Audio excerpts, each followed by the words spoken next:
esa señora de allí se ha empeñado en que, primero, que me sentara aquí, cosa que le acabo de decir a don Jorge, que hace unos días estaba presentando aquí el nuncio en Marruecos del Papa, presentando un libro muy bonito sobre Benedicto XVI, y el nuncio en España estaba sentado ahí. Entonces yo aquí no pinto nada más que obedecer, porque tiene... Es el rector de la Basílica. Sí. Algo pinta, algo pinta.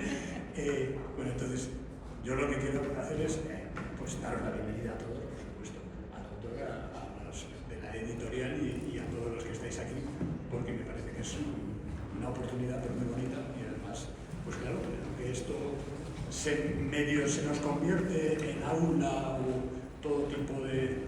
es absolutamente multiusos si abrimos ahí tecnológicamente altar y estas cosas, porque esto sirve un poco de todo, pero no dejamos de estar en una iglesia. Y me decía Marta, a ver, como las raíces marianas de la iglesia, tal y cual. Vaya lío en el que te metes. Pero cuando lo pensaba, digo, ¿qué digo así en dos palabras? Digo, pues que cuando subáis a la basílica, porque no os habréis fijado hasta ahora, supongo, porque yo me acabo de dar cuenta, toda la parte de la derecha es mariana. O sea, bueno, la primera capilla es penitencial, pero luego tenemos la capilla donde están los titulares de la hermandad, con la Virgen allí y arriba la Anunciación. La siguiente capilla dice, ¿y dónde está la Virgen? No está, pero están sus padres, ¿no? Entonces, una a cada lado, los abuelitos, ahí está San Joaquín Satán, es la siguiente capilla. La siguiente ya es la Asunción de la Virgen, y luego al lado del cuadro de San Miguel, a la derecha, el rosetón de la derecha es la Inmaculada. La parte de la izquierda está más dedicada hacia el Señor o hacia los santos. Entonces, media iglesia está ya como enfocada para él. Esta iglesia, como sabéis, es una cajita de música. Está pensada en la música más que en la arquitectura o en cualquier otra cosa. Cuando yo llegué aquí, mi primera metedura de pata con los músicos fue decir, hombre, si esto lo hace Isabel de Farnesio, ¿cómo pone tan poco mármol? El mármol reverbera, pareces nuevo. O sea, que estamos en un sitio muy histórico. Entonces, y también, pues eso, con una tradición mariana, pues desde el siglo XVIII, que esta iglesia pasa a ser lo que es la basílica. Me decía también Marta que, como vamos a hablar, nos van a hablar sobre la Virgen, que rezáramos una Ave María. Dije, pues me parece fenomenal el empezar a rezar una Ave María. O sea, si os parece bien, pues no se pierda, pues una María. Dios te salve María, llena eres de gracia, el Señor es contigo. Bendita eres entre todas las mujeres, y bendito es el fruto de tu vientre, Jesús. Santa María, Madre de Dios, ruega por nosotros pecadores, ahora y en la hora de nuestra muerte. Amén.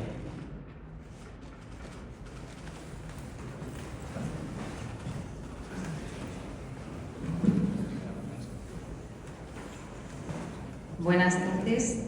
Por alusiones, que se ha metido mucho conmigo, darle las gracias a don Pío Santiago, porque nos han acogido muy bien, muy rápido, y bueno, estamos encantados de estar aquí, daros las gracias, darle las gracias a don Jorge Fernández Díaz. Yo le digo que por haber dicho que sí cuando yo le pedí un libro sobre lo que la Virgen María nos quiere decir. Entonces, ¿cómo surge la idea? Yo que soy la editora de Nueva Era, ¿no? ¿Cómo me planteo que hay que hacer un libro sobre la Virgen María? Porque esto no ha llegado, Jorge me ha ofrecido un manuscrito terminado. Si me acerco suena, ¿verdad? Sí, me voy a alejar. Es que si no hay reverber, sí. Vale. Si no reverbera como en el mármol. Vale. ¿Cómo hacer un libro sobre... O sea, ¿por qué hacer un libro sobre la Virgen María? ¿Qué quiere decir la Virgen María? Sigue reverberando. Vale. Entonces, ¿qué es lo que quería decir? Entonces yo me di cuenta de que era un deseo que yo no sé si vosotros lo tenéis o solo es mío. Yo decía, yo creo que en España, y es una maravilla, que haya esa devoción a la Virgen María, y al mismo tiempo creo que es una gran desconocida en el sentido de decir, la Virgen María es solo mi devoción particular, o si decimos bendita tú eres entre todas las mujeres, ¿cuál es ese papel de la Virgen que que la coloca por encima de todos nosotros y qué hace ella como Madre de Dios y qué nos pide a nosotros. Entonces yo me he pasado años buscando a alguien, menos mal que lo he encontrado, que dijera, vamos a ordenar, vamos a ver qué dice la Virgen, a quién se lo dice, cómo lo dice, porque en el Evangelio la Virgen interviene poco de palabra, de obra continuamente. De palabras importantísimas, pero pocas. Pero sin embargo, digamos, y ahora lo va a contar Jorge, que a partir de cierto momento y en Francia, aunque antes ya había habido apariciones marianas, pero hay un momento en que la Virgen se pone a hablar continuamente en muchísimos sitios. Y entonces a mí me interesaba alguien que dijera, que estuviera interesado por qué quiere decir la Virgen, por qué lo dice. No se oye bien. No se oye. A lo mejor bajando el volumen. ¿Por qué lo dice? ¿A quién lo dice? ¿Cuándo lo dice? ¿Así mejor? ¿Cuándo lo dice? ¿Por qué lo dice? Y nosotros, ¿qué debemos hacer ante lo que la Virgen nos pide? ¿Vale? Entonces, yo le pido, Jorge, ¿quién sabe en España de este tema? Pues Jorge sabe mucho, ¿o no? Un poquito. Tú sabes bastante, un poquito. Pero es que a mí, muchos conoceréis, algunos personalmente, otros de oído, al padre Doñoro, capellán de la Guardia Civil, capellán castrense, que está en el Hogar Nazaret ahora en el Amazonas. Y a mí el padre Doñoro me dice, Marta, tienes que decirle a Jorge Fernández Díaz que te escriba un libro sobre las apariciones marianas. Y entonces yo dije, Jorge, yo no le conocía. El padre Doñoro me dio su teléfono. Y yo le digo, Jorge, me ha dicho el padre Doñoro que me tienes que escribir un libro. Y es este libro.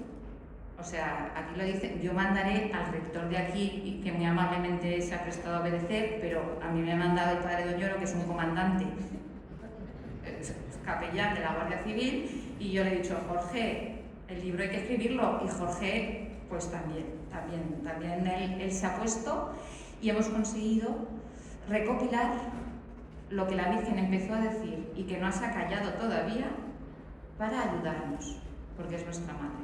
Entonces, Jorge, si te parece, yo había pensado, yo te voy haciendo unas preguntas porque es muy amplio, el libro pesa prácticamente 1 kilo, ¿vale? 958 gramos. Y así, en correos, cuando te lo ponen en la balanza, es 1 kilo. Entonces, no podemos contar 1 kilo de información en tantas páginas. Entonces, yo a Jorge le voy a hacer unas preguntas y le voy a decir, porque hay un enfoque muy particular, que es que a Jorge le gusta mucho la teología de la historia, como le gustaba a San Juan Pablo II, a quien él conoció, y entonces él seguía y él lo relaciona, y entonces vamos a ver, la aproximación a los mensajes marianos es también desde la teología de la historia. Yo, Jorge, antes de empezar con esto, dinos qué es la teología de la historia y qué papel tiene la Virgen en esta función que Dios le ha dado dentro de la teología de la historia. Eso es lo que yo te quiero pedir, que empecemos aclarando. Buenas tardes, ¿se me oye? ¿Bien? Vale. Bueno, pues muchas gracias y ahora voy a responder, pero como todavía no me has saludado, pues es un deber, ¿no? Yo también me sumo a lo que ha dicho Marta Moreno Candel, fundadora y editora de la editorial Nueva Eva, que agradezco mucho, evidentemente, al editor, que no tenía el gusto de conocer personalmente, por la generosa acogida que ha tenido para este acto, en un lugar tan emblemático, efectivamente, como la Basílica Pontificia de San Miguel. Nada más y nada menos que el arcángel San Miguel, ¿verdad? El príncipe de la milicia celestial. Bueno, repito, muchas gracias otra vez, padre. Y en cuanto a Marta Moreno, pues lo que ha dicho ella, yo el libro, la dedicatoria la he hecho precisamente, y creo que literalmente digo que al padre Doñoro, instrumento de la Virgen para ponerme en contacto con Marta Moreno Candel, amanuense suya, de la Virgen, y sin cuya colaboración esta obra no sería una realidad. Y esa dedicatoria pues, no es una mera figura literaria, retórica, buena educación, gratitud, que son virtudes que nunca están de más, ¿verdad? Es que además son verdad, Y debo decir, le decía yo aquí al padre Don Pío, el padre Pío, no de Pietrelcina, sino de San Miguel, al padre Pío, que le decía pues que efectivamente evocando a San Juan Pablo II, recordar en obras de Juan Pablo II con Vittorio Messori, etcétera, ¿no? Que algunos pues se decía obra escrita a 4 manos, ¿no? Porque Juan Pablo II le gustaba reconocer el trabajo de edición que había hecho, pues en un caso Vittorio Messori, etcétera, ¿no? Pues yo creo que este libro se puede decir, y lo digo con fundamento de causa, que podríamos decir que es una obra pues elaborada a 4 manos, porque debo decir que Marta ha tenido la paciencia de leerse multitud de artículos míos, de escritos míos, de escuchar conferencias, entrevistas, lo cual pues reconozco que es una labor que no está al alcance de cualquiera, aunque solo fuera, que no solo por la virtud de la paciencia, ¿verdad? Y por eso digo que he querido dedicarla de manera muy especial a ella, porque sin su colaboración, el trabajo ingente de ir componiendo todo y poniéndolo ordenadamente, yo le dije en cierta ocasión, digo, mira, tengo que escribir cada día, incluidos domingos y fiestas, de guardar pues un artículo de colaboración en el diario La Razón, el lunes tengo también otro más, en fin, bueno, digo, y entonces, y luego además pues otras cosas que en la vida hay que ir haciendo, ¿no? De tal manera que si no se retrasará demasiado, ¿no? No te preocupes que yo te ayudo. Y esa ayuda ha sido tan decisiva y fundamental como para que hoy tengamos esta obra en nuestras manos, de casi 1 kilo, como ha dicho Marta.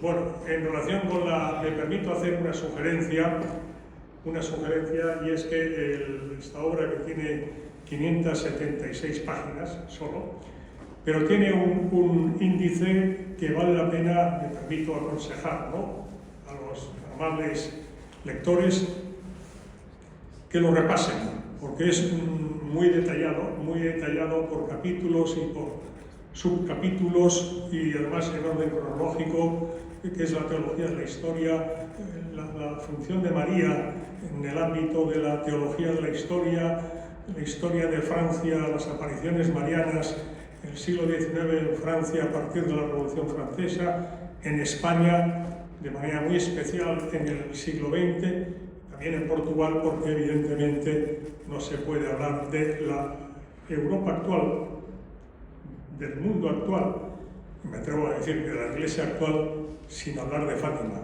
y de las revelaciones de la Virgen en Fátima, y a qué vino y para qué vino la Virgen aquel 13 de mayo de 1917. Tendremos ocasión de comentarlo. Perdón por este introito, ¿verdad? Me preguntabas qué es la teología de la historia. Bueno, yo no soy teólogo, empiezo por ahí. Pero bueno, tampoco hace falta para saber algo de matemáticas ser un matemático, ¿no? Soy aficionado. Y por lo tanto, una somera y sumaria explicación respecto a lo que es, pues yo diría y digo que, siguiendo a San Juan Pablo II, que al igual que Benedicto XVI, están reconocidos como unos grandes, yo iba a decir aficionados, en el sentido que les gusta, ¿no? Pero bueno, conocedores de la teología de la historia, ¿no? Y a San Juan Pablo II, que le gustaba referirse al Señor siempre como el Señor de la historia. Es decir, en su obra Cruzando el umbral de la esperanza, habla mucho de la teología de la historia y habla de Jesucristo como el Señor de la historia, y no oculto que yo me he inspirado bastante en esa obra de Juan Pablo II, ¿no? Bueno, si el Señor Jesucristo, nuestro Señor Jesucristo, es el Señor de la historia, es evidente que eso quiere decir que en los inescrutables designios de su providencia, nada escapa a su providencia, a sus designios inescrutables, ¿no? Y hombre, no se trata de intentar escrutar, discernir el qué contexto de la teología de la historia, por qué el Señor ha querido o ha permitido ese concreto acontecimiento, ¿no?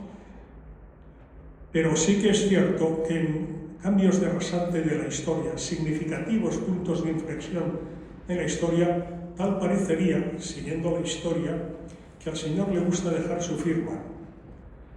Y una manera de dejar su firma es a base de lo que San Juan Pablo II denominó, y le gustó reiterar esa denominación, no meras coincidencias. Precisamente cuando, recordaremos muchos de los que estamos aquí, cuando sufrió aquel terrible atentado a manos del turco Ali Akka, el 13 de mayo de 1981, en la plaza de San Pedro del Vaticano de Roma, que cuando un año después, el 13 de mayo del 82, fue a Fátima, a la Cova de Iría, a dar gracias a la Virgen por haberle salvado la vida en aquel terrible atentado, que dirá aquello de que una mano disparó el arma y otra mano materna guió la bala, añadió a continuación, y lo repitió muchas veces hasta su partido al cielo el sábado 2 de abril de 2005, dijo: tenía que producirse el atentado contra el Papa, hablando modesta, humildemente, en tercera persona, tenía que producirse el atentado contra el Papa, coincidiendo con la fiesta de la Virgen de Fátima, para que la Iglesia y el Papa miráramos al mensaje de la Virgen en Fátima. Y añadió con puntos suspensivos: porque en los designios de la providencia no hay meras coincidencias, no hay casualidades. Y es cuando el Papa, luego hablaremos, si me preguntas sobre ello más en extenso, y está aquí Jaime Villalta, fatimita ilustre, residente en Fátima, y que sé que tiene un vuelo luego para regresar allí, porque mañana es día 13 de febrero, y el 13 sabemos que es un número muy significativo en la historia de Francia, la historia de Fátima, perdón. Bueno, pues dijo, es cuando decidió hacer la consagración que ya definitivamente había venido a pedir la Virgen a Lucia, la entonces religiosa Dorotea Lucia, en Tuy, Vigo, el 13 de junio del 29, que el Papa, en comunión con todos los obispos del mundo, consagrara a Rusia a su Inmaculado Corazón para conseguir la paz. Ya luego desarrollaré, porque me ha dicho que me iba a preguntar sobre la caída del muro de Berlín y de la Unión Soviética, y veremos hasta qué punto esa firma del Señor de la historia, los acontecimientos de la historia, en base a no meras coincidencias, es decir, no casualidades, que hay entre los hechos históricos de Fátima, del 13 de mayo al 13 de octubre de 1917, y acontecimientos llamativos, significativos de la Segunda Guerra Mundial, que ella había venido a Fátima para evitarla, y hasta el final de la Guerra Fría, con la caída del muro de Berlín y la desaparición de la Unión Soviética. Por tanto, teología de la historia, escrutar, discernir en los acontecimientos de la historia la manera en que se hace visible y cómo actúa la providencia de Dios, sobre la base de no meras coincidencias y partiendo de la base que de Dios quiere el bien y no quiere el mal, pero respeta nuestra libertad, y como respeta nuestra libertad, aunque no quiera el mal, por respeto a nuestra libertad, lo permite. No lo quiere, pero lo permite. Tengamos presente que, por tanto, nada de lo que sucede, nada de lo que sucede, o es querido por Dios, o es permitido por Dios. Porque si no fuera permitido por Dios, sencillamente no se hubiera producido, no hubiera existido. Perdón que me he alargado por la presentación. Muy bien, ya sabemos lo que es la teología de la historia y, a ver, la Virgen, ahora tenemos que saber qué papel tiene. ¿Por qué? A partir. La pregunta es, ¿por qué a partir de la Revolución Francesa y concretamente con las apariciones de la Rue du Bac en París 1830, la Virgen está viniendo, como dice don Jorge, día sí día también, a avisarnos cuáles son los problemas que la Virgen detecta y como madre nos viene a avisar qué es lo que pasa, qué es lo que sucede en este mundo que a partir de la Revolución Francesa empieza a vivir cómo. Eso es lo que... Sí, gracias. Bueno, hemos dicho antes que en los grandes acontecimientos, los parteaguas, los puntos de inflexión de la historia, pues, en fin, el Señor de la historia, Jesucristo, pues está presente, y la Revolución Francesa evidentemente es un gran parteaguas de la historia, ¿no? La Edad Antigua pues termina cuando empieza la denominada Edad Media, que son 1000 años entre la Edad Antigua y la Edad Moderna, la modernidad, ¿no? Y la Revolución Francesa, bueno, y la Edad Media, que aprovecho para decir que era denominada la cristiandad. O sea, la Edad Media, como escribe la historia, quien la escribe la historia, humanamente hablando, porque la última palabra la tiene el Señor de la historia, pues resulta que la cristiandad, para no denominarla así, le denominan Edad Media, como si fuera simplemente un intervalo entre dos épocas importantes, muy importantes. Resulta que la Edad Media, la cristiandad, son 1000 años. Desde finales del siglo V, cuando cae el Imperio Romano, hasta finales del siglo XV, para unos historiadores, que es 1492, cuando comienza la evangelización de América por España, una vez que ha culminado la epopeya de la Reconquista, tras 780 años de invasión musulmana, ojo al dato, y que otros consideran que es pues, poco después, cuando Lutero, 1517, se produce el cisma de Occidente, el cisma protestante en la antigua cristiandad y que fractura la antigua cristiandad hoy en Europa. De finales del siglo V a finales del siglo XV, si no me equivoco, van 1000 años. Y esa es la Edad Media, cuando pues, la Edad Antigua tiene un tiempo indeterminado en función del historiador del momento, ¿no? Es evidente que la modernidad, bueno, pues la ilustración, el iluminismo, la fundación de la masonería operativa, todo eso confluirá a finales del siglo XVIII con la Revolución Francesa. Por tanto, estamos hablando del siglo XVI y XVII. Son 3 siglos frente a un milenio de cristiandad, ¿no?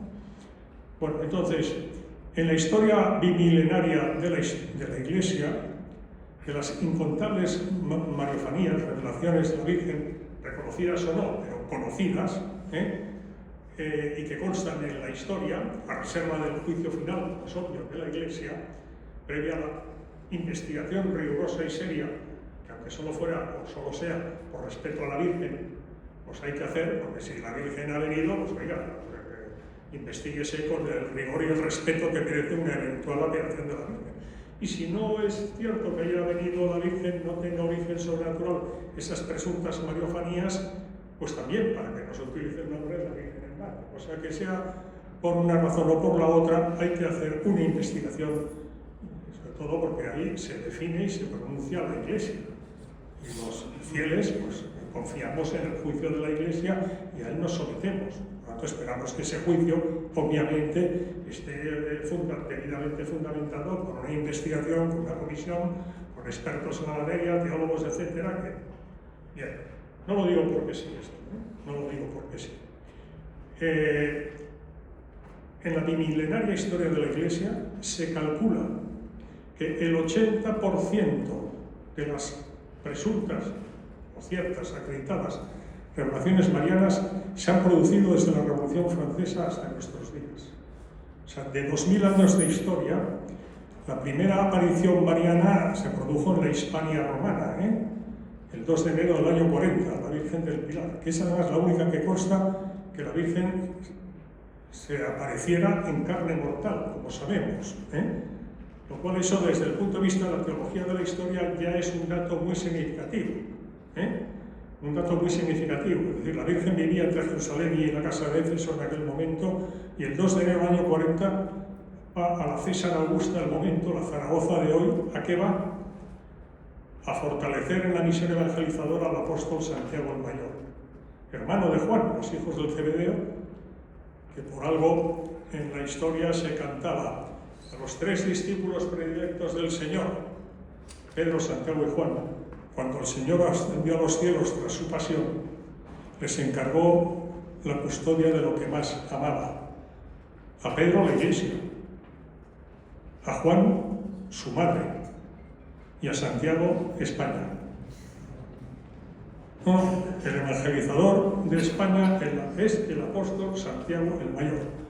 Y esa labor evangelizadora de Santiago el Mayor iba a ser tan importante, los inescrutables designios de la providencia desde el eterno presente de Dios, que nada más y nada menos que primero le encarga a él que se vaya a evangelizar la entonces Hispania romana.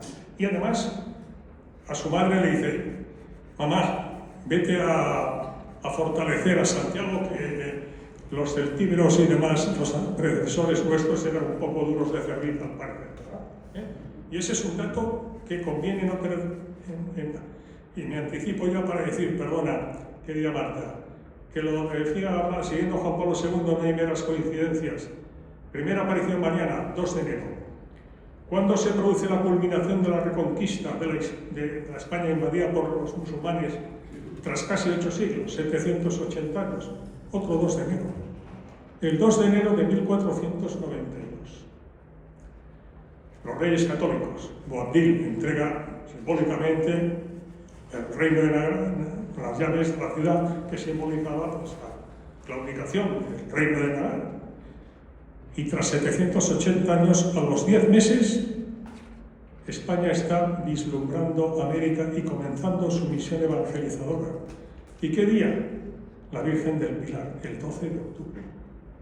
O sea que la Virgen del Pilar, el 2 de enero del año 40 va, otro 2 de enero, más de 14 siglos después, se consuma la reconquista, y 10 meses después, y el día de la Virgen del Pilar, España ya está en tierra americana, el 12 de octubre de 1492. Eso es teología de la historia. Y quiere decir que España, pues, en fin, no porque seamos mejores o peores, o más buenos o peores, en fin, pero España, en los designios de la providencia, pues Dios había dispuesto que tuviera una misión tan importantísima, efectos del futuro de la Iglesia, por tanto de la humanidad, que hizo todo esto y se lo encargó a España. Y yo me permito decir que esto que yo lo opino, yo no soy nadie, pero es que esto, y mi mujer Asun está aquí, esto nos lo ha dicho sin habérselo preguntado el entonces Papa Emérito Benedicto XVI, el miércoles 17 de junio de 2015, que tuvimos el honor de estar con él 55 minutos en su residencia Mater Ecclesiae en los Jardines Vaticanos. Que en un momento determinado que yo le dije a Santidad, rece por España, que nos hace mucha falta. Usted conoce España, Santidad, y quiere a España. Entonces dijo, el diablo quiere destruir España. El diablo quiere destruir España. Reconozco que yo, que está a su lado, si me pinchan no me sacan sangre. Escuchar eso estando al lado de él. Y sin solución de continuidad fue diciendo, el diablo ataca más a los mejores. Por eso ataca a España, odia a España, persigue a España y la quiere destruir. Porque conoce la misión que a lo largo de la historia ha cumplido España, al servicio de la Iglesia de Jesucristo.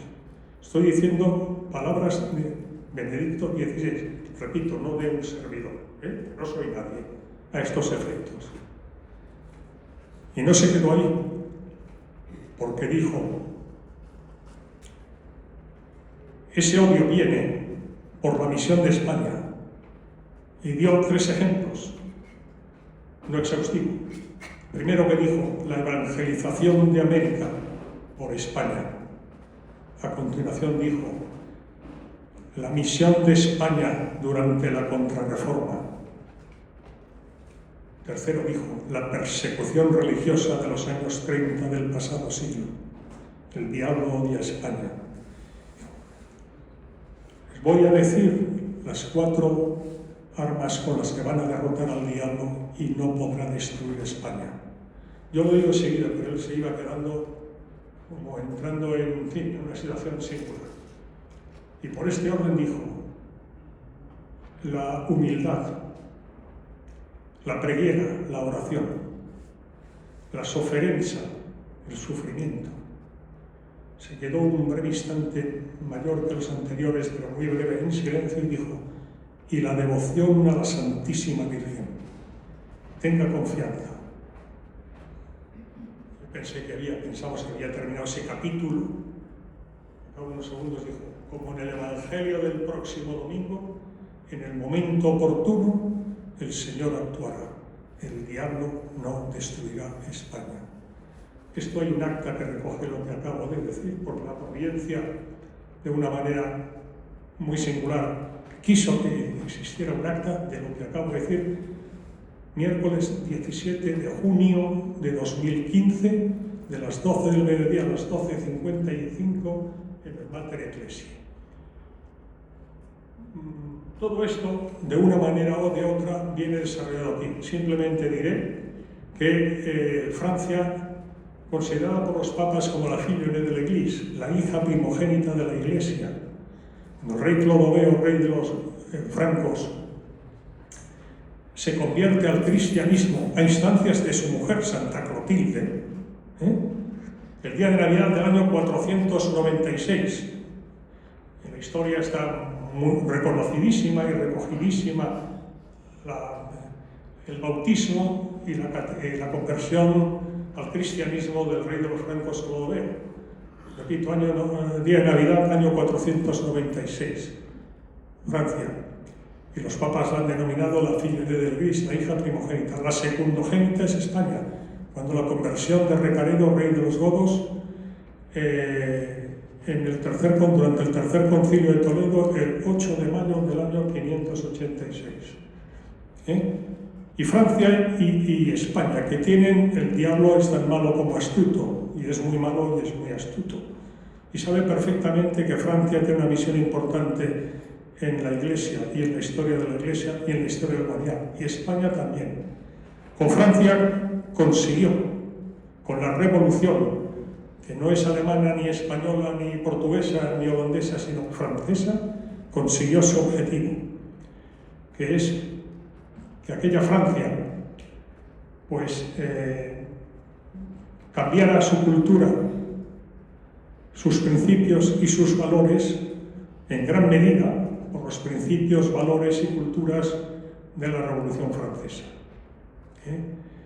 Y hay obras de ilustres historiadores franceses que acreditan cómo la Revolución Francesa, en sus diferentes etapas, hasta 1794, pues en fin, consiguió erradicar en gran parte de la población francesa la fe cristiana, con la constitución civil del clero, la persecución de los sacerdotes, etcétera, Lo consiguió. Con España no lo ha conseguido, pero evidentemente no afeja en su propósito.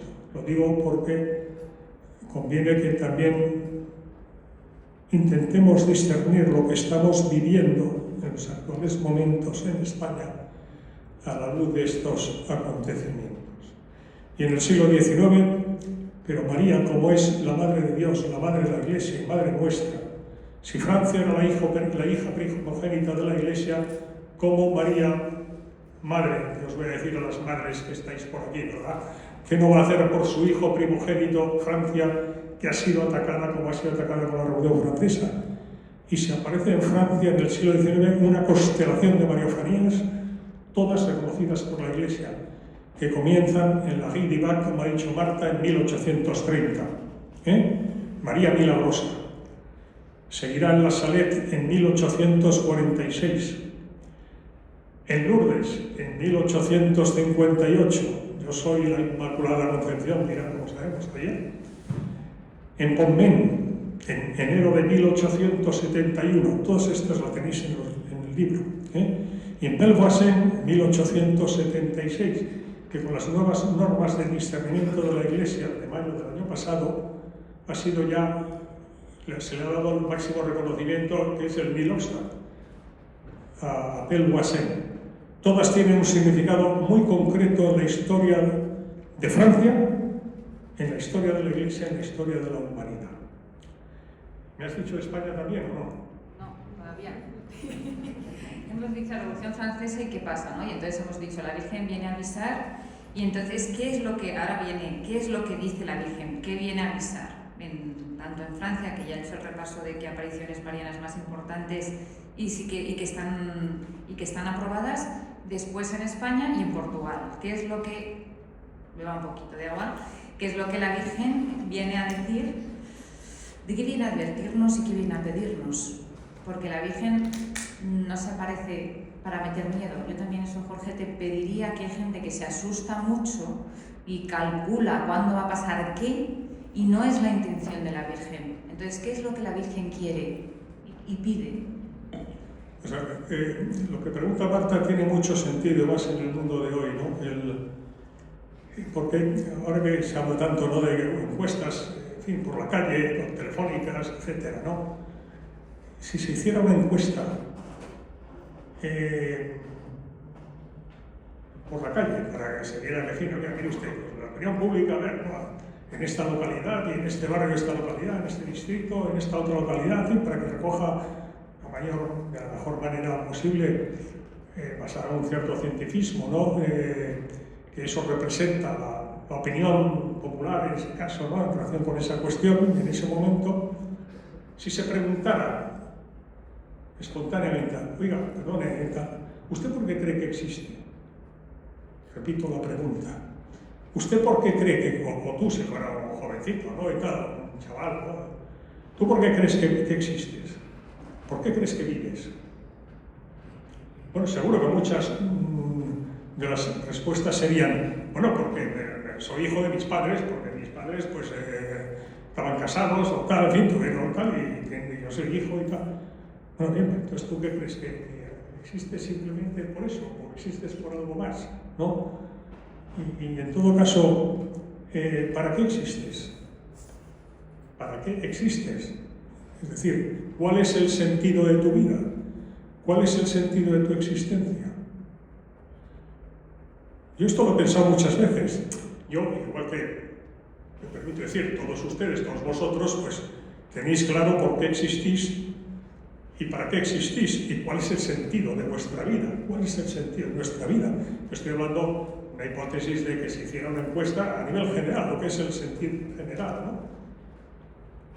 Y esto es fundamental, porque si no se tiene claro que existimos porque Dios nos ha pensado desde su eterno presente, quiero decir algo que a efectos de la teología de la historia es muy importante. Es decir, las categorías temporales de pasado, presente y futuro que utilizamos nosotros, que nos movemos el espacio y el tiempo, no existen para Dios. O sea, el tiempo comienza a contar, comienza a existir el tiempo cuando comienza la creación. Y la creación la crea Dios. Dios preexistía al tiempo, Dios preexistía a la creación. Y sabemos que en el libro del Génesis, pues bueno, el primer día, el segundo día, que es una manera teórica, ¿no?, de aludir, es decir, pues el tiempo, Dios está fuera del tiempo. Santo Tomás de Aquino, en la Suma Teológica, define que Dios está en un presente continuo sin fin, que otros teólogos simplifican diciendo un eterno presente.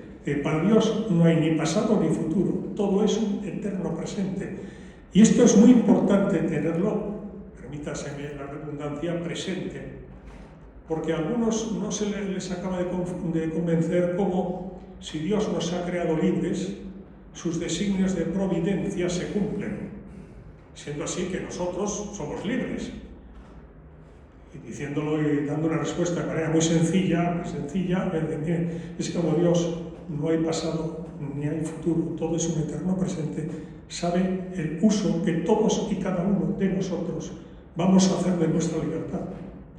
Y desde su eterno presente, puede crear las personas, los seres humanos y los acontecimientos que se desarrollen según la ley natural dada por Dios al crear a la naturaleza, para que, respetando siempre nuestra libertad, sus designios de providencia se cumplan. Me explico, ¿no? Y si no se tiene presente esto que acabamos de recordar, no se acaba de entender bien esta compatibilidad entre la libertad humana y la providencia divina, que no impone nada a nuestra libertad. No dice, bueno, tú vas a pensar esto, pero yo voy a hacer que mi providencia se imponga a tu libertad, ¿no? Dios nos ha querido libres. Vuelvo a eso. ¿Por qué nos ha creado Dios? El prólogo del Evangelio de San Juan Evangelista dice, Dios es amor. No dice que Dios es muy amoroso, que Dios quiere mucho. No, Dios es amor, el amor subsistente, no contingente. Y el amor sabemos que necesita proyectarse las madres, los padres, los hijos, en fin, y otras cosas, ¿no? que amamos, los amigos, etcétera, ¿no? Que amamos, que el amor necesita proyectarse. Y si Dios es amor, quiere proyectar su amor. Y nos ha creado nada más y nada menos que a su imagen y a su semejanza. Para que podamos gozar en la otra vida de su eterna compañía. Cuando dicen, Dios ha creado también a mi perrito Coco, que le quiero muchísimo, le tomo como un regalo de la providencia en casa, pero Dios, mi Coquito no es hijo adoptivo de Dios, no es hijo de Dios, no está creado a imagen y semejanza de Dios, como sí que estamos creados todos y cada uno de nosotros. Cuidado, ¿eh? O sea, el reino animal, el reino vegetal, ellos no son hijos de Dios, son criaturas, porque han sido creadas por Dios, pero no son hijos de Dios. No están dotadas del alma que estamos dotados los humanos. Conviene tener estas ideas muy sencillas, pero muy claras, y muy presentes. Entonces Dios nos ha creado por amor. Nos ha creado por amor. Y quiere que con nuestra libertad, porque el amor, si no es libre, no es amor. Un amor forzado no es amor, es otra cosa. Por eso nos ha creado libres. Porque somos hijos adoptivos suyos y porque quiere que por amor, hagamos los méritos en esta vida para aprobar el examen de fin de curso al final de nuestra vida terrenal y consigamos libremente y por amor estar junto a Él, que es lo que quiere Él como Padre eterno nuestro. Me explico, ¿no? Entonces, Dios nos ha creado por amor y nos ha creado para el amor, para que compartamos la otra vida junto a Él. Entonces, claro, si la Virgen, que es Madre de Dios y Madre nuestra, sabe que vamos por el camino equivocado y que no vamos por el camino que nos lleva precisamente al destino para el que fuimos creados, pues ¿qué os voy a decir a las madres? ¿Qué os voy a decir? Pues hace lo que sea necesario para sus hijos. Y cuando ve que la humanidad va descarriada, pues viene a decir a la Virgen, hijos míos, que vais mal, pero siempre respetando esta libertad, porque si nuestra libertad la respeta Dios, pues es evidente que la Madre de Dios no respeta nuestra libertad, la Virgen María, ¿no? Y ese es el mensaje común y general, viene a pedir conversión. Después de la Revolución Francesa, que ha habido este gap, este antes y después, este punto de inflexión de la cristiandad, una sociedad teocéntrica que tenía por centro y referencia de todo a Dios, a una sociedad antropocéntrica, en donde el hombre sustituye a Dios como centro y referencia en toda la sociedad. Pues evidentemente la Virgen pues viene. ¿Por qué? Pues porque quiere que nos salvemos. No quiere nuestra condenación, quiere que nos salvemos. Que la sangre de su Hijo Jesucristo en la cruz fue presente para abrirnos la puerta del cielo, fue nuestra redención. Y no quiere que esa sangre de su Hijo, la pasión de su Hijo, el sufrimiento de su Hijo, pues no sirva para nada. Quiere nuestra salvación, y eso son las revelaciones marianas, para eso viene la Virgen. Luego vendrá con singularidades específicas. En Fátima vendrá para una cosa. Además, esto genérico y común vendrá para una cosa específica, que en Fátima será, bueno, básicamente, impedir la Segunda Guerra Mundial. Porque Dios en su eterno presente sabía que íbamos a una Segunda Guerra Mundial. Y que además era con bomba atómica, y por tanto, cuidado. Y en la Guilliback viene, entre otras cosas, siempre todas pidiendo conversión mediante la oración, la penitencia, el rezo del rosario. Tengamos presente que el rezo del rosario es muy importante, no para mí, para Dios, para el cielo, muy importante. El rezo del Santísimo Rosario, la Virgen en muchas de sus apariciones le gusta rezar el rosario con los instrumentos que ha elegido, con los niños, niñas que ha elegido para transmitir sus mensajes, ¿no? Y lo ha repetido. Además, ya sabemos, la Virgen del Carmen, pues, y a San Simón Stock y el rosario, en fin, hay que decir, el rezo del rosario lo pide mucho la Virgen, el rezo del rosario para nuestra salvación. Ese es el común de las apariciones. ¿Y por qué viene más desde la Revolución Francesa? Precisamente por lo que hemos dicho, pues porque en aquella cristiandad era más fácil aprobar el examen de final de curso que en la sociedad actual, donde a Dios se le ha marginado. Y como a Dios se le ha marginado, la Madre de Dios y Madre nuestra viene mucho más que antes, porque necesitamos mucho más de ella y del mensaje que nos traslada. Pues yo creo que está... Sí, claro, es que aquí ella lo explica, efectivamente la Virgen lo va explicando en cada una, pero sí que esas son las líneas generales. Y yo quería decirte que efectivamente ese mensaje que la Virgen da es como decir, hijos míos, como nos quiere, no quiere asustarnos, quiere pedirnos que recemos la Eucaristía, ¿verdad? La importancia que da la Eucaristía a los sacerdotes. Por eso queríamos tener en la mesa un sacerdote. Y aquí está el rector, aquí con nosotros, el padre, no, don Pío Santiago Amar. Don Pío Santiago Amar, que yo quería un sacerdote porque la Virgen daba en muchas apariciones mucha importancia a los sacerdotes. Y yo le decía a don Pío el otro día, si es que me le contaba lo del nuncio que ha contado, que estaba el nuncio ahí en un sitio principal, pero ahí abajo. Y yo dije, pero si es que la Virgen al sacerdote, digo, no hay que ser clericales, pero solamente hay que darle al sacerdote la importancia que le da la Virgen, que es toda. Entonces ya don Pío se subió y se lo doy muchas las gracias porque es así, porque los sacerdotes nos traen a Dios y nos ayudan en ese proceso de salvación que necesitamos para ir al cielo. Y entonces yo quería, Jorge, que contaras, lo has dicho, lo has adelantado tú antes diciendo lo del muro de Berlín. O sea, que a la Virgen, si se le hace caso, pasan cosas, se caen muros que parecía imposible. ¿Qué pasó ahí? O sea, ¿cómo desaparece un muro entero de la noche a la mañana? Sí, es un ejemplo claro de lo que estábamos comentando, ¿no? Es decir, ya hemos recordado, ¿no? San Juan Pablo II, el 13 de mayo del 81, sufre ese gran atentado que él, pues, en fin, sin duda tuvo, cuando estuvo ingresado en el Policlínico Gemelli, suficientes revelaciones de la Virgen, un papa tan santo y tan mariano, y que era un místico, como San Juan Pablo II, supo interpretar precisamente y entender precisamente el mensaje de la providencia que había en esa coincidencia, la que hemos comentado, ¿no? La que hemos comenzado, perdón, ¿no?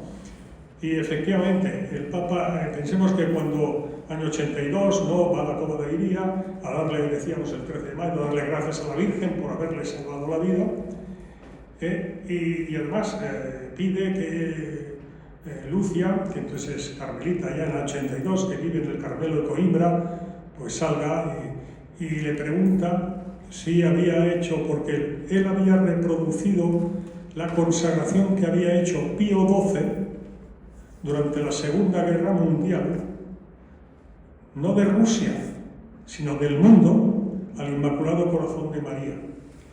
Y entonces le pregunta si había sido lo que había hecho él, renovando la consagración que hizo el 31 de octubre de 1942, en plena Segunda Guerra Mundial, cuando el Tercer Reich iba de victoria en victoria. pues si había sido como le había pedido la Virgen. Y le dijo: Santidad, no. Y es cuando él toma la decisión de hacer la consagración. Como la Virgen había pedido en Fátima que fuera en un día singular para la Iglesia, bueno, pues él en 1983 establece un año jubilar con ocasión del 1950 aniversario de la Redención. 1950 y los 33 años de Cristo en la cruz, la Redención, 1983. Y el último día de ese año jubilar fue el 25 de marzo, día de la Encarnación, es decir, el día del nacimiento del Redentor, cuyo 1950 aniversario de la Redención hemos conmemorado este año. Eso es así, y porque el Papa tenía muy claro que quería hacerla como la Virgen había pedido, ¿no? Y hace la consagración el 25 de marzo de 1984. Por primera vez sale la Virgen de la capelina de la Cova de Iría de Fátima y es llevada allí, a Roma, al Vaticano, y ante su imagen hará esa consagración. Si entráis en internet veréis ahí la ceremonia solemne y además hay que decir que está documentado. Gabriel Amorth, que falleció hace unos años, el gran exorcista y el exorcista principal del Vaticano, ¿no? O sea, una autoridad en la materia, escrito por él, y si no lo han retirado la censura, estaba en un vídeo que yo vi, que él lo decía en italiano, pero se le entendía perfectamente, que él era el ceremoniero de la consagración, que hizo ese día, el 25 de marzo del 84, Juan Pablo II, y que es testigo de cómo algunos de su entorno le estuvieron apretando para que no citara a Rusia por su nombre, que lo hiciera en la fórmula que utilizó estaba muy claro que se estaba refiriendo de manera muy especial a los pueblos de Rusia, ¿no? Porque había una representación de la Iglesia Ortodoxa rusa y del Patriarcado de Moscú, y para no ofenderles. Pero en todo caso, obras son amores, y por sus frutos los conoceréis. Y evidentemente que el cielo acogió con sumo agrado esa consagración de Juan Pablo II, lo tenemos en lo que sucedió el 9 de noviembre del año 89.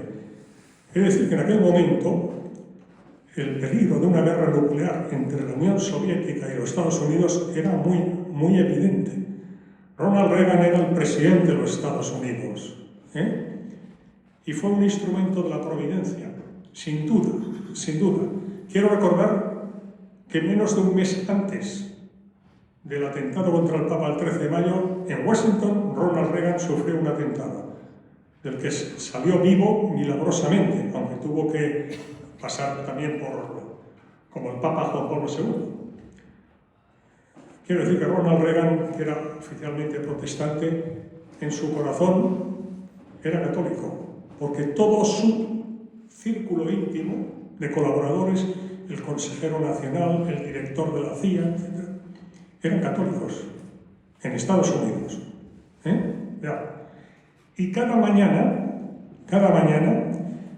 tenía el Papa Juan Pablo II en su mesa el informe confidencial de seguridad que la CIA le suministraba al presidente de los Estados Unidos, referido a cómo estaba la situación en Centroeuropa, para que el Papa Juan Pablo II lo supiera.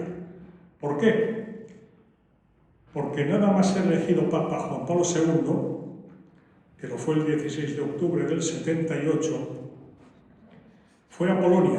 La Polonia del momento era comunista, estaba al mando de Jaruzelski, el mariscal Jaruzelski.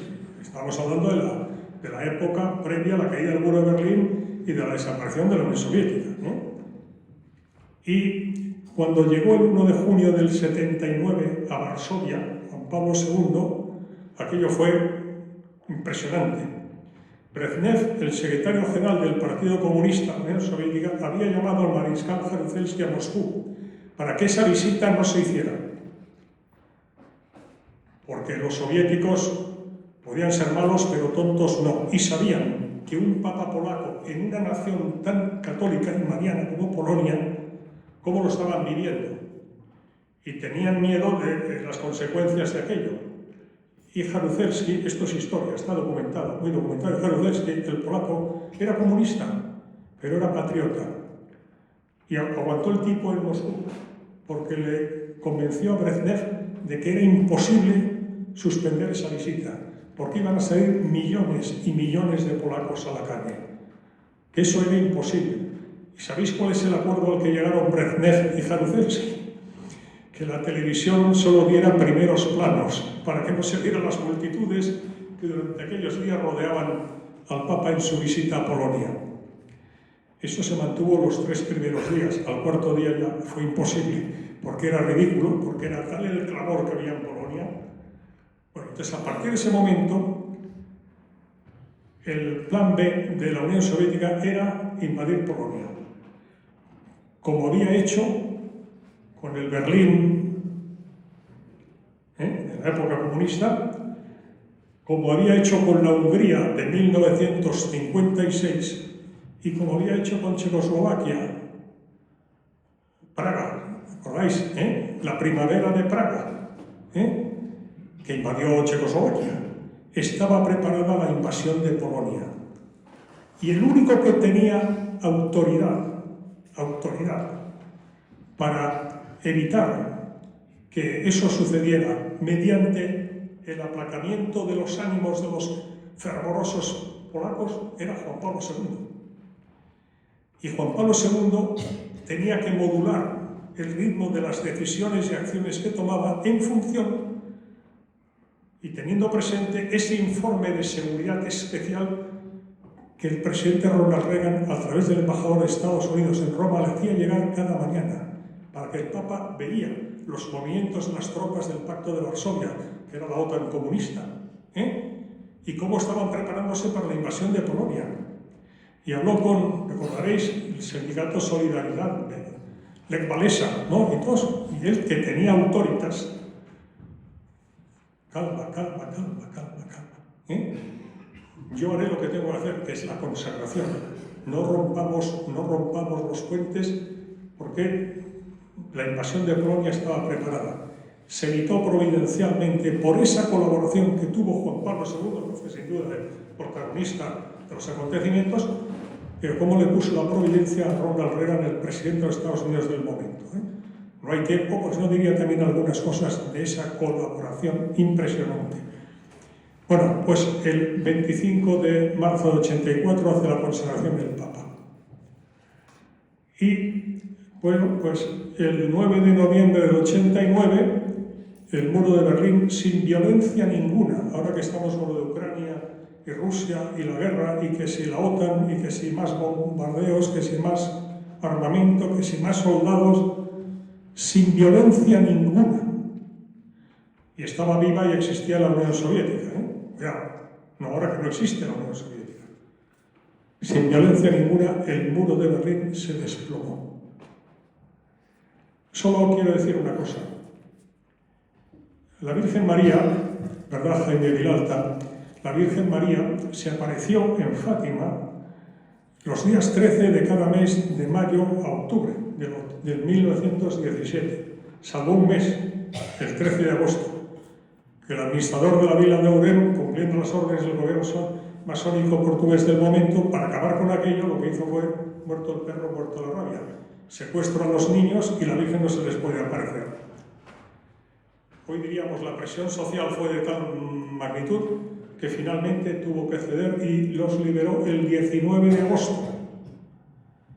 Y la Virgen se les apareció a Francisco, Jacintita y Lucia, hoy los dos hermanos, Francisco y Jacintita, santos, canonizados, y Lucia en proceso de beatificación. Bueno, no se les apareció en la cova de Iría, sino en el Aljustrel. ¿Qué día? El 19 de agosto. La Virgen manifestará después a Lucia el dolor que le había producido lo sucedido el 13 de agosto. y la alegría del 19 de agosto. Teología de la historia, retened este dato. 13 de agosto, dolor de la Virgen.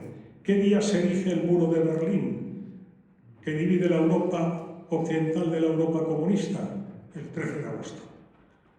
¿De qué año? ¿Cuándo había dicho la Virgen que se diera a conocer el tercer secreto? El año 60. Acaba el año 60 y no se da a conocer. Y el 13 de agosto del año 61 se erige el muro de Berlín. Y cae el 9 de noviembre del 89. Juan Pablo II, con ocasión de su primera visita apostólica a España, del 31 de octubre del 82 al 9 de noviembre del 82, el 9 de noviembre, al despedirse de España desde Santiago de Compostela, desde la catedral, hizo un discurso memorable, dirigido a Europa. Europa, desde el Finisterre, te grito y te digo, Europa, sé tú misma, sé consecuente con tus raíces cristianas. Es un discurso que me permito que los que seáis aficionados o tengáis interés por ello, entréis en internet, es un discurso memorable. 9 de octubre del 82, perdón, 9 de noviembre del 82, el 9 de noviembre del 89, la consagración que había hecho Juan Pablo II ocasiona la caída del muro de Berlín. Había dicho 19 de agosto alegría, el principio del fin de la caída del muro de Berlín es el 19 de agosto del 89. En un lugar de la frontera austrohúngara, el príncipe Otto de Habsburgo, nieto del beato Carlos de Austria, el último emperador de Austro-Hungría, beatificado por Juan Pablo II, el 4 de octubre de 2004. Convocó lo que está en la historia como el picnic paneuropeo por la paz, porque la tensión que había entre la Unión Soviética y Estados Unidos era terrible, en un lugar de la frontera austrohúngara. Asistieron los ministros exteriores de Austria y de Hungría. Hay un monumento en el lugar que evoca 19 de agosto del 89, principio de la caída del muro de Berlín. No aparece Fátima para nada, pero para nosotros sí. Casualmente, el 19 de octubre del 89. Empezó ahí la caída del muro de Berlín. ¿Por qué? Porque para conmemorar ese picnic paneuropeo por la paz, se acordó que los guardias de fronteras de Austria y de Hungría dejarían pasar a la gente como símbolo de esa reconciliación que se pretende tranquilamente. Y el 19 de agosto empiezan a pasar durante el picnic paneuropeo por la paz. Y nadie da orden a los bopos de fronteras húngaros, comunistas, de que se vuelva a la normalidad. Y esa corriente de caudal de ciudadanos que empiezan a pasar desde la Alemania comunista a la Hungría comunista y de la Hungría comunista a la Austria occidental es una realidad histórica, que esa riada que comienza ese día, 19 de agosto del 89, el 9 de noviembre hace caer el muro de Berlín. Había consagrado a Rusia al Inmaculado Corazón de María, el Papa. ¿Qué es el Inmaculado Corazón de María? El corazón de la Inmaculada Concepción.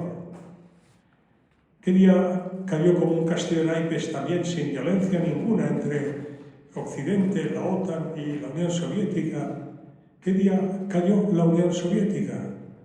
El 8 de diciembre del 91. ¿Qué día es el 8 de diciembre? La fiesta de la Inmaculada Concepción. Y había consagrado Rusia al corazón de la Inmaculada Concepción. ¿Y cuándo fue el principio del fin de la Unión Soviética? Pues os lo digo, otro 19 de agosto, día de alegría. El 19 de agosto del año 91. Ya gobernaba en la Unión Soviética Gorbachov, la perestroika. Estaba de vacaciones en la península de Crimea en una dacha presidencial, agosto del 91. Y el sector duro comunista del Politburó soviético, aprovechando que está de vacaciones Gorbachov, quiere acabar con la perestroika y da un golpe de Estado. ¿Qué día fracasa? El 19 de agosto. Día de tristeza, 13 de agosto. Día de alegría, 19 de agosto. No es una cuestión menor, ¿verdad?, la desaparición del muro de Berlín en el mundo actual y de la Unión Soviética, ¿verdad? Pues fijaros que no hubo guerra, ni hubo violencia, vamos, lo de Rusia y Ucrania, vamos, es que lo que hemos comentado, ni una bala de balín, nada, nada, nada. ¿Qué había sido? La Virgen María, que se había empezado a dar cumplimiento a lo que la Virgen había solicitado y para lo que vino a Fátima en 1917. ¿Te he explicado lo del muro de Berlín? Lo ha explicado. Entonces, ¿cómo nos tenemos que ir de aquí? Porque ya vamos terminando con la última pregunta, porque no sé si hay tiempo para turno de preguntas. Don Pío tiene que decir misa a las 8:30, pero él dice que se puede ir y luego tiene que firmar los libros don Jorge. Entonces, yo quería decir, ¿qué podemos hacer para ayudar a la Virgen? O sea, ¿qué tenemos que hacer nosotros para que ella, que nos pide oraciones, que nos pide, ¿qué hacemos activamente, en vez de quedarnos quietos y decir, qué mal está el mundo? Sí, bueno, ya hemos hablado de la Eucaristía y has hablado de los sacerdotes. Sin sacerdotes no hay Eucaristía, y sin Eucaristía no hay iglesia, ¿verdad? Pues quiero decir que haya una aparición, sucedía en España, donde los sacerdotes y la Eucaristía ocupan un papel primordial para la Virgen, que es en Garabandal. En Garabandal, aprovecho para decir que en el siglo XX en España las mariofanías, Chauchina, Esquioga, Umbe, Chandavila, Garabandal, el Escorial, es impresionante la constelación. Y la Virgen vino a Garabandal, y no hay meras coincidencias en los designios de la providencia. Vino a Garabandal ¿en qué año? En el año 61 también, cuando se erige el muro de Berlín. Y se pasa en Garabandal revelándose a 4 niñas, Conchita, Jacinta, Marilelo y Maricruz, de 11 y 12 años, no una vez y 2 veces, sino como 2000 veces se cuentan. Y coincidiendo con qué, nada más y nada menos que con el mayor acontecimiento eclesial de la historia reciente, con todo el Concilio Ecuménico Vaticano II.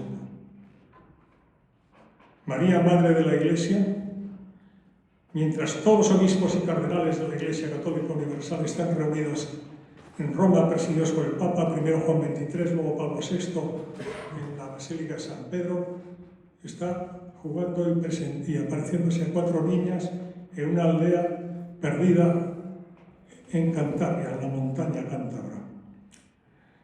Y Garabandal es profundamente eucarística, y Garabandal, la Virgen, pide especiales oraciones por los sacerdotes y manifiesta en diversos mensajes a las niñas pues la reverencia y el amor que siente por los sacerdotes y pide oración para ellos y tal. Bueno, es que quería hacer está aquí Elsa, la cabeza de la Iniciativa Internacional España con Garabandal. Quisieras también, además, que la menciona sobre los sacerdotes, diciendo eso a Cancerdá, que yo no lo conocía, y dice también lo de los sacerdotes, la Eucaristía, o sea, menciónalo para que sepan que lo van a encontrar en el libro. Se me ha olvidado, perdona, gracias, porque Cancerdá, no sé si lo habéis alguno conocer a Cancerdá es de aquí. Cancerdá fueron unas revelaciones que una mujer muy sencilla, muy humilde, del barrio de Horta, Pepita Pugès, al parecer ella pues tenía, desde niña había tenido ya cosas, en fin, singulares, ¿no? Y el 8 de noviembre del año 73, tiene una revelación de la Inmaculada, que le dice que tiene que ir a un sitio que se llama Cansardá, que ella no tenía ni idea, y que es un lugar que existe, que está a media hora de Barcelona, yendo hacia Sardañola, detrás del Tibidabo,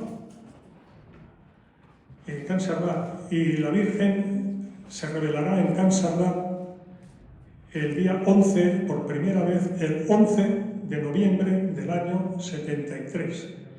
y le pediré a Pepita Pugès, que entonces ya tenía 3 hijos, tal, que cayó en éxtasis, que el 11 de cada mes fuera allí, que se le revelaría. La Virgen de Lourdes fue ayer, 11 de febrero.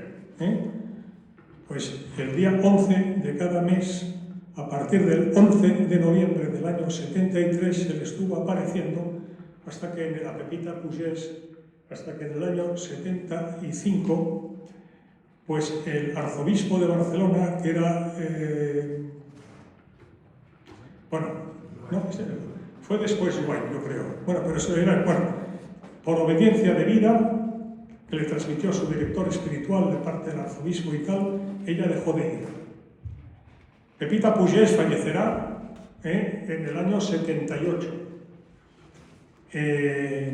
Simplemente diré, porque esto es muy significativo, claro, que en el año 86 el arzobispado de Barcelona autorizó construir una capilla en Can Cerdà, que la Virgen había bendecido una fuente, había bendecido el agua que surgía de esa fuente que ya estaba, no como en Lourdes que no estaba, ahí estaba, pero bendijo ese agua y dijo que de ese agua se obtendrían muchas curaciones y muchas conversiones, como así ha sido.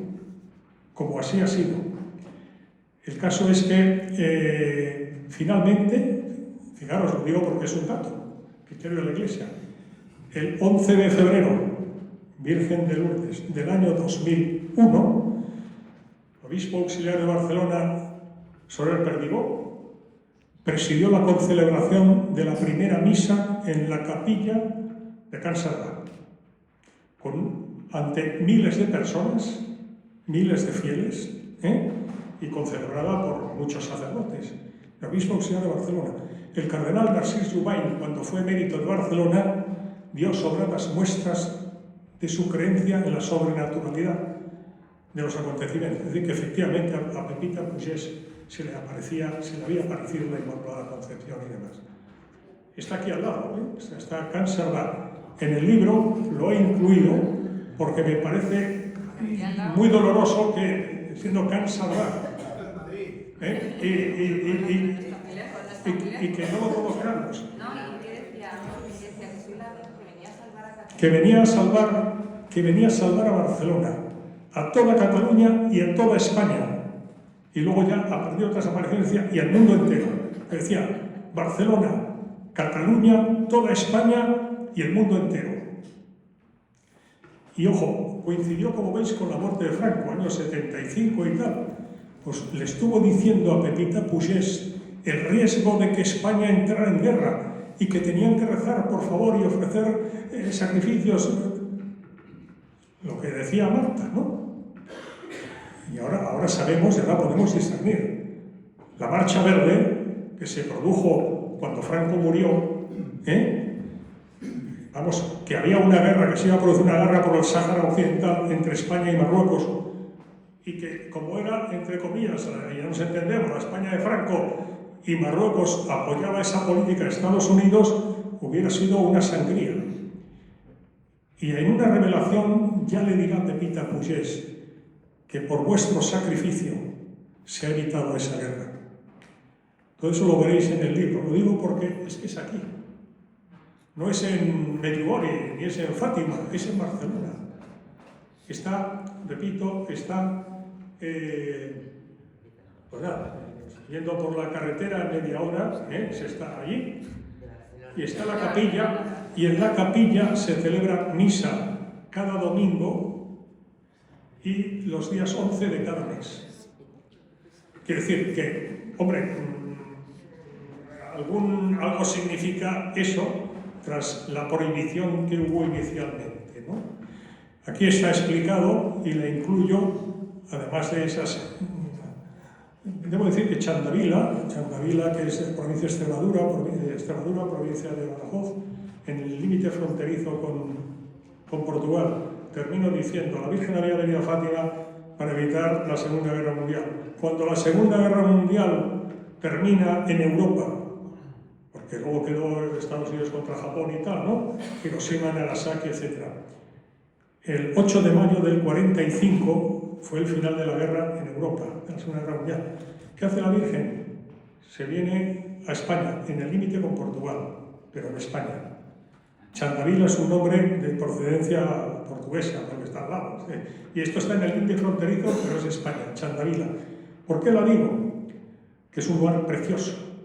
Porque también, al igual que he dicho del Boissin de Francia, Chandavila ha sido reconocida con los nuevos criterios de discernimiento por la Iglesia en junio del año pasado. Me permito sugerir que vayáis porque es un lugar precioso, precioso, tiene un santuario y el mensaje de la Virgen y demás, pues en el libro lo tenéis. La Virgen, entre otras cosas, dirá que la paz no es solo que concluya la guerra, que no es solo que concluya la guerra. Si las guerras son consecuencia de los pecados de los hombres, como dijo en Fátima, los pecados siguen provocando guerras y siguen provocando violencia. Y por eso lo que viene a pedir la Virgen a todos sus hijos, que somos todos nosotros, es pues conversión, arrepentimiento de los pecados, confesión, penitencia, rezo del Santo Rosario. Y en Can Cerdà lo dice también, que sepáis.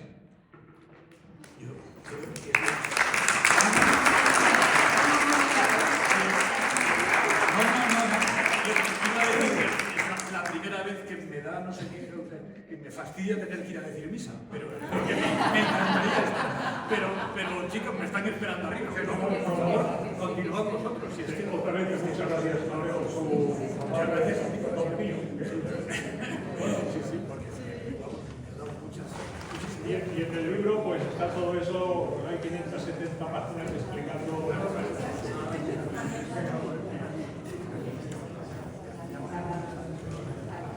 Sí, sí.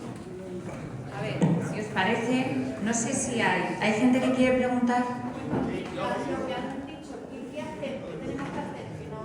Sí, bueno, él ha dicho, bueno, ahora se lo paso, pero la conversión, confesión, rezo del rosario, la Eucaristía, ¿qué más, Jorge? ¿Qué más hacemos? Ofrecer penitencia.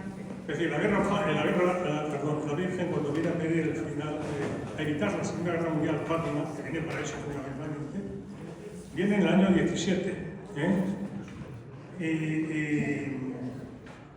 Y ya dijo que primero conversión, porque dijo a los niños el 13 de julio del 17, en la boda de ella les dijo a los 3 pastoriños que las guerras eran consecuencia de los pecados de los hombres y que si no había conversión, vendría otra guerra mayor. El tiempo para la conversión pues, finalizó, a juzgar por los hechos, el año 29, 12 años después. Que es cuando pues antes, que se le aparece a Lucia, que estaba entonces en España, como religiosa Dorotea de vida activa, y le dice que ya ha llegado para el cielo la hora que te anuncié, hace 12 años, de que el Papa consagre... Bien, y lo que dijo es que las guerras son consecuencia de los pecados de los hombres, y por tanto, que para evitar las guerras, y obviamente en general la violencia, el odio y tal, pues hay que hacer, pues convertirse. ¿Y cuáles son los instrumentos, las armas, las herramientas que proporciona el Evangelio? Pues, la oración, la penitencia, el rezo del rosario de manera muy especial, acudir a los sacramentos, de manera especial la confesión, la comunión. Eso es lo que hay que hacer. Que luego si alguien tiene alguna, o entiende que la providencia le pide alguna tarea en particular, bueno, pues pero la base es esa. Sí. Perdona, José. Sí. ¿Y no podríamos hacer algo para celebrar el centenario de la aparición en Pontevedra el 10 de diciembre de 1925? Jesús y la Virgen María le piden a Lucia los 5 primeros sábados de mes, porque es verdad que el rosario reza la penitencia, pero ya los 5 primeros sábados de mes ya es más concreto. Y yo creo que eso es el camino que Dios espera para que se apresure el triunfo del corazón inmaculado de María. Así es. Bueno, efectivamente, en el libro está descrito, es decir, cuando a Lucia... Es que Fátima, que tiene origen, Fátima es Portugal, ¿no? Pero que el mensaje de Fátima y la historia de Fátima está muy vinculada a España. y en particular con Galicia. Galicia es España, ¿no? Y efectivamente, el 10 estaba Lucia, estaba como novicia en Pontevedra, porque la capital, Pontevedra, porque ahí estaba el noviciado de las religiosas doroteas. Y ella había estudiado interna en las religiosas doroteas de Oporto, y cuando vino el gobierno masónico de Portugal a perseguir a la iglesia y las órdenes religiosas, etc., pues ellas se fueron al otro lado del río, ¿qué río? El Miño, quiere decir, y de Oporto pasaron a Pontevedra, y ahí estaba el noviciado.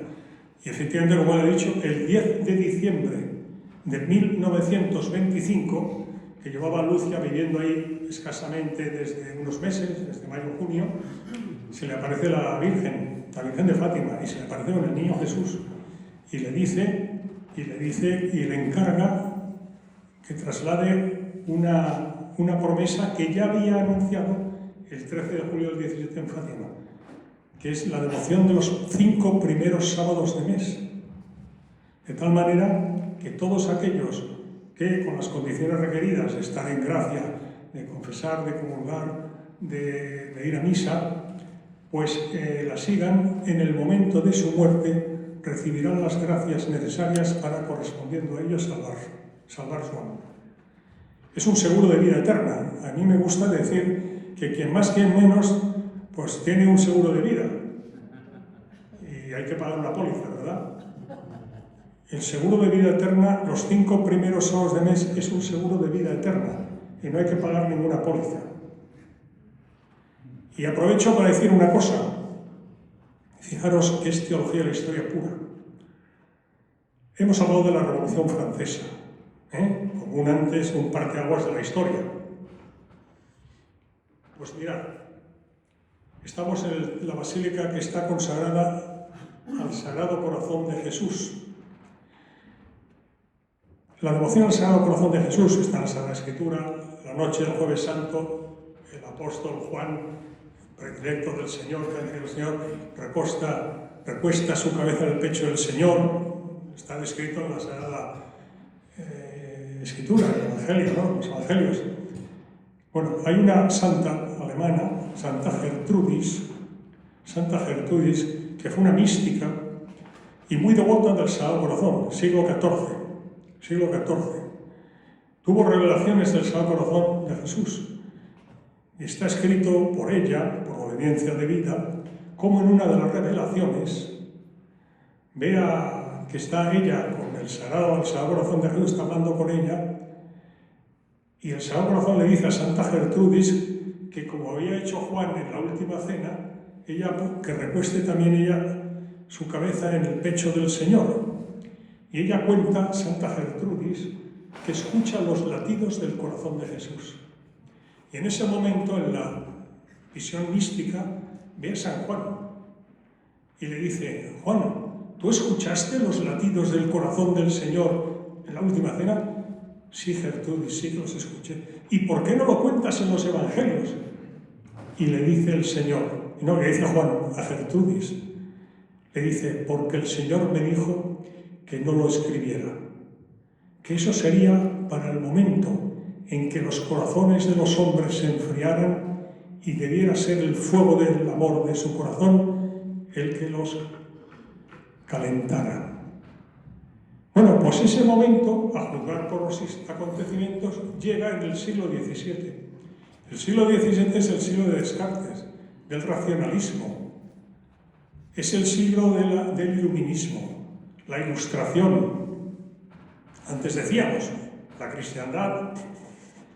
Eso seguirá en el siglo XVIII, a principios del siglo XVIII, en 1717, el 24 de septiembre, se funda en un pub de Londres, se funda la masonería operativa. 1717. Y de eso, y de la conjunción de todo eso, pues unos años después, en 1789, se desencadena la Revolución Francesa. Pues fijaros, 100 años antes, día por día, 100 años antes, día por día. ¿Qué día se desencadena la Revolución Francesa? En el Jeu de Paume de París, el 17 de junio de 1789, que lleva que unos días después, el 14 de julio, la toma de la Bastilla. Pues fijaros, 100 años en los designios de la providencia, no hay meras coincidencias. 100 años después, el 17 de junio de 1689, la apóstol del Corazón de Jesús, Santa Margarita María de Alacoque, tiene una revelación del Señor y le dice que traslade al rey de Francia, que era Luis XIV, Luis Sol, su deseo de que consagrara a Francia como la hija primogénita de la Iglesia, el rey francés, prometiendo bendecir a Francia en sus empresas en favor y en defensa de la Iglesia. El rey Luis XIV, y además es que es muy bonito, más que me quiero hablar, porque es que es de teología de la historia, Luis XIV, fijaros el tema, Luis XIV es el rey Luis XIV, el rey Sol, el gran rey francés, ¿no? Sus padres, Luis XIII y doña Ana de Austria, no tenían descendencia y llevaban 22 años casados. Y en un monasterio agustino que todavía existe en París, en Notre Dame de Victoire, Nuestra Señora de las Victorias, promovido por Luis XIII, la reina iba a pedir oraciones precisamente para que tuvieran descendiente, porque claro, que no hubieran descendiente ya habían tomado partido uno por un hermano del rey, el otro por el otro y estaba garantizada una guerra civil en Francia.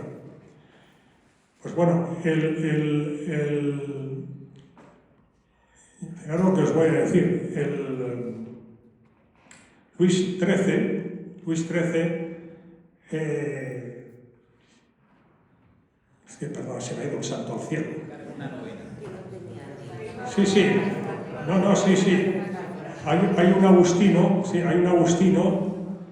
el padre Fiacre, que estaba de agustino profesando en ese monasterio de la de Victoire, Nuestra Señora de las Victorias, tiene una revelación de la Virgen.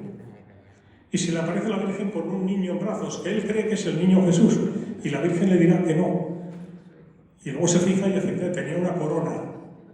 Le dice que es el delfín de Francia, el hijo que dará a los reyes de Francia si cumplen con la petición que le transmite al monje agustino.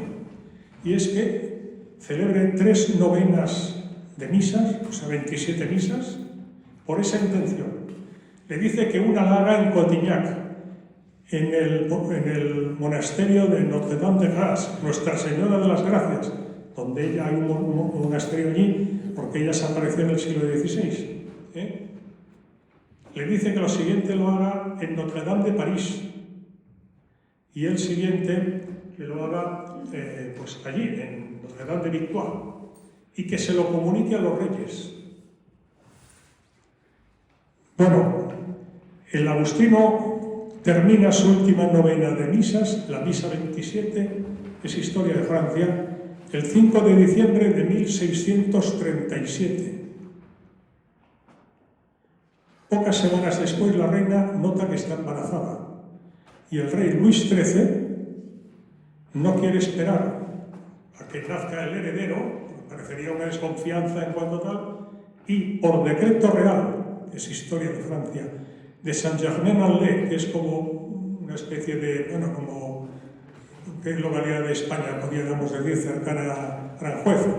Saint-Germain-en-Laye, de 10 de febrero de 1638, mirad si es historia de Francia, proclama la Virgen de la Asunción como patrona principal de Francia. Sigue adelante el embarazo de la reina. Llega el 15 de agosto y va a ser el primer 15 de agosto, fiesta de la Virgen de la Asunción, que se va a celebrar siendo ya la patrona principal de Francia. Y el rey Luis XIII quiere solemnizarlo y convoca a los estados generales. Los estados generales eran las cortes estamentales de la época. El primer estado era la jerarquía de la Iglesia, el segundo estado era la aristocracia y la nobleza, el tercer estado era la nobleza y el pueblo. la burguesía y el pueblo. Sigue el embarazo de la reina. ¿Qué día nace Luis XIV? El 5 de septiembre del 38, 9 meses después, día por día, de la última misa celebrada por el monje agustino Fiacco, de los 3 novenarios que la dio vida. Mira esa historia. ¿Sabéis cuál es la partida de bautismo, el nombre que recibe Luis XIV? El rey Sol. Louis Dieudonné. Luis dado por Dios. Ese es el nombre propio de Luis XIV. Fijaros, es historia. Pues fijaros, el 17 de junio de 1689 le había pedido a Santa Margarita María de Alacoque, entonces no era santa, era hija de la caridad de San Vicente Paúl, ¿no? No, de la Visitación. Ay, sí, perdón, sí, de la Visitación, gracias. Sí, Salesa Visitandina, sí. Me he confundido con Santa Catarina Laboret, de la ley de Baquet. Salesa Visitandina le pide en Parelle Monial, le pide, que es donde fue la revelación, ¿no? Le pide que traslade al rey que haga esa consagración. Luis XIV no la hizo, Luis XV no la hizo, Luis XVI no la hizo. Y un siglo después, día por día, el 17 de junio de 1789, se desencadena la Revolución Francesa. Y para prevenir la Revolución Comunista, la Revolución Bolchevique, si para prevenir la Revolución Francesa había venido el Sagrado Corazón de Jesús, ¿quién viene a evitar la Revolución Bolchevique y la Segunda Guerra Mundial? El Inmaculado Corazón de María. Allí había ido a Parelle Monial, y el instrumento había sido la muy Santa Margarita de Alacoque. Y lo tenía que cumplir Luis XIV, no se cumplió, y pasó lo que pasó.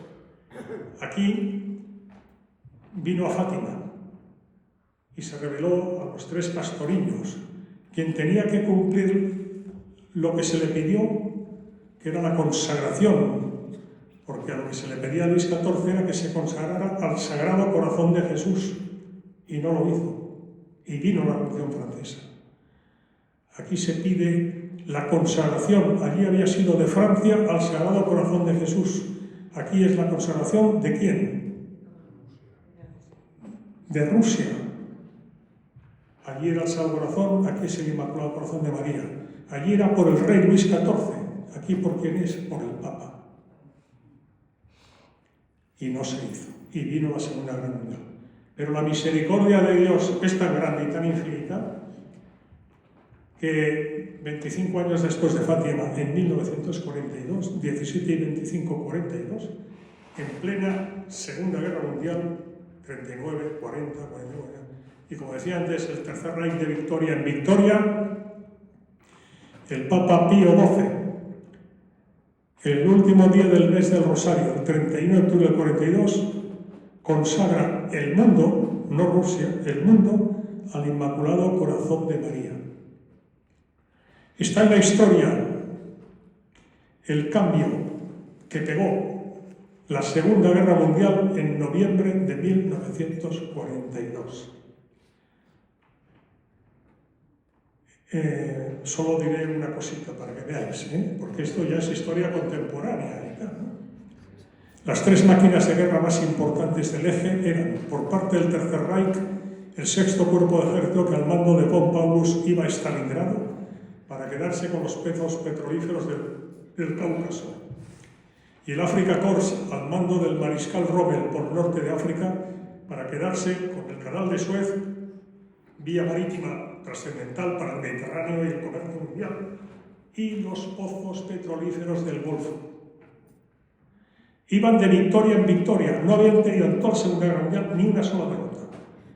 Hace la consagración el 31 de octubre de 42 en lengua portuguesa y por Radio Vaticana Pío XII. El 6 de noviembre, batalla del Alamein, primera derrota y estruendosa del Afrika Korps al norte de África. A continuación, el 6º Cuerpo de Ejército, que capitulará y es disuelto el 2 de febrero del 43. A continuación, Guadalcanal, primera gran derrota del Imperio japonés. El Papa Pío XII tuvo tal clara conciencia del cambio que el día de la Inmaculada Concepción siguiente, un mes y medio después de haber hecho la consagración por Radio Vaticana, solemnizó la consagración del mundo al Inmaculado Corazón de María en la Basílica de San Pedro, el 8 de diciembre, el día de la Inmaculada Concepción, el Corazón Inmaculado de María. ¿Y cómo había preparado la providencia Pío XII para que hiciera esa consagración? Porque sabéis que la Segunda Guerra Mundial acabó con Hiroshima y Nagasaki en Japón, la bomba atómica. Pero es que si no llega a haber esa consagración, la bomba atómica la hubiera tenido Alemania, cuidado. Y la historia de la Segunda Guerra Mundial y la historia del siglo XX y del siglo XXI hubiera sido otra. ¿Sabéis cómo había preparado la providencia Pío XII? El día que Eugenio Pacelli, futuro Pío XII, es ordenado obispo por el Papa Gregorio XVI en la Capilla Sixtina del Vaticano. ¿Sabéis qué día fue? La mañana del 13 de mayo del 17. La misma mañana que la Virgen María venía por Piedad de Fátima, era ordenado obispo el futuro Papa Eugenio Pacelli en la Capilla Sixtina del Vaticano. Y el Papa tenía eso en su corazón. Y supo, porque él fue elegido Papa, empezó el pontificado en marzo del 39. Y la guerra empezó el 1 de septiembre del 39, la Segunda Guerra Mundial. Y él estaba preparado para algo que cuento muy detalladamente aquí, que tenía que hacer la consagración, no de Rusia, pero sí del mundo, para acabar con esa guerra mundial, que si no, hubiera acabado de otra manera. Aquí está escrito. Fijaros cómo está lleno de no meras coincidencias la historia de la humanidad, escrita por el Señor de la historia, pero que resulta que el Señor de la historia, Jesucristo, quiere que así como Él vino por primera vez al mundo para la redención del mundo por medio de María, la salvación de este mundo venga también precedida de su madre. Y ha delegado, hablando de lo humano, ha delegado en su madre todo lo que está sucediendo en los 2 últimos siglos desde la Revolución Francesa, para que mediante continuas y continuadas revelaciones marianas venga a avisar a la humanidad de que vamos por mal camino, vamos al precipicio. Y por eso el Papa Pío XII, cuando se cumplió el centenario de la definición del dogma de la Inmaculada Concepción, que había definido Pío IX el 8 de diciembre de 1854, el 8 de diciembre de 1954, el Papa Pío XII estableció la fiesta litúrgica de la Virgen María Reina. Entonces el 31 de mayo, y que luego ahora es el 22 de agosto, ¿no? Tras el cambio del calendario litúrgico. Y en la encíclica que promulgó es cuando habla de la era de María, diciendo que la era de María comenzó en 1830 en la Ridivac, y desarrolla toda esta idea que estamos comentando. Es el tiempo de María, es la era de María. La era de María es la definición que dio Pío XII, en el centenario del dogma de la Inmaculada Concepción, y que estamos en el tiempo de María, y por eso el libro se llama El tiempo de María. José, habías... Muy breve, porque, y están relacionadas, porque yo siempre te encomiendo cuando das una conferencia, y cuando has hablado de Cancerdá me ha venido las apariciones de Bobadilla del Monte de la Virgen Milagrosa, a las que hemos tenido la suerte de poder asistir, y que son las grandes desconocidas de todas estas. Y creo que el Señor nos ha llevado de la mano para conocer tanto el instrumento como asistir desde su humildad y de su fundación. Pero también te quiero preguntar por el cambio de criterio de la Santa Sede sobre las apariciones marianas y el impacto que tendrá en cada bandada. Bueno, peor impacto, peor que lo que ha sido hasta ahora no puede ser, porque han habido han existido oficialmente 2 comisiones de investigación. La segunda, pues ya anula la primera, porque evidentemente si hay una segunda es porque la primera, y sobre todo porque la primera había formado, entre otras partes, un joven sacerdote que luego, siendo obispo de Santander, y como había formado parte de aquella comisión, pues sentía que tenía la obligación y el deber de crear una comisión de investigación como Dios manda, nunca mejor dicho, ¿no? Y bueno, y debo decir que yo he llevado al obispo de Santander, que ha sido hasta el año pasado, yo le he llevado en mano al obispo de Santander un informe muy exhaustivo sobre lo que fue la segunda comisión de investigación, en mano, para que lo supiera, ¿no? Y bueno, en la iniciativa internacional España con Garabandal, que aquí está la doctora Elsa Martí Barceló, ¿no?, que es la cabeza de la iniciativa, y de la que me honro en formar parte junto a ella, ¿no? Y que aquí me han saludado otras señoras muy amables que me han dicho que también son de la iniciativa. Pues debo decir que forma parte una persona, un geólogo, doctor en geología, que formó parte de aquella segunda comisión y que forma parte de la iniciativa internacional España con Garabandal, Javier Vildosa. O sea que, bueno, por lo tanto, en fin, creo que para peor en cuanto al tratamiento que se le ha dado, pues no puede ser. Y confiamos que sea mejor. Y lo que estamos trabajando en la iniciativa internacional España con Garabandal, pues es a difundir los mensajes, ¿no?, para que lo que no se conoce no se puede querer, y lo que no se quiere, pues no se defiende. Y entonces, como nosotros lo conocemos, tenemos el deber de darlo a conocer para que además pues, se promueva su conocimiento y se promueva que haya una comisión de investigación como Dios manda, para que, pues, en fin, se diga lo que se tenga que decir en relación con Garabandal, ¿no? Hay una diferencia en relación con la situación anterior, Me refiero desde los criterios que ha establecido la Santa Sede el año pasado. Y es que hasta ahora, hasta el año pasado, la Santa Sede se pronunciaba sobre si los acontecimientos tenían un origen o una causalidad sobrenatural o no. Ahora no se pronuncia sobre eso, sino que el máximo reconocimiento que da es un nil obstat. Nada obsta que se propague la devoción y se rinda culto, sin entrar a considerar si todo eso tiene causa sobrenatural, que me atrevo a decir que se desprende obviamente, ¿no? Pero que no, en fin, ya he dicho que no lleva todavía un mes, es un año con esos criterios, empezaron en mayo del año pasado, estamos en febrero, y se ha reconocido Belvoisin, entre otras, ¿no?, Belvoisin de Francia y Chandavila de España. Lo digo porque, en fin, yo creo sinceramente que el trabajo que se está haciendo, pues yo quiero creer que dará sus frutos. Gracias, José Ra. Bueno, José Ra, aprovecho para decir, lo digo yo, es un gran amigo, muy amigo. Él es de Ávila, como Santa Teresa, pero es diplomático de carrera. Hasta ahora ha sido embajador de España en Noruega y ahora está nombrado, todavía no tomó posesión, embajador en Croacia. Lo que pasa es que si no estuviera grabado diría una cosa, ¿no? Es decir, que no es dudoso.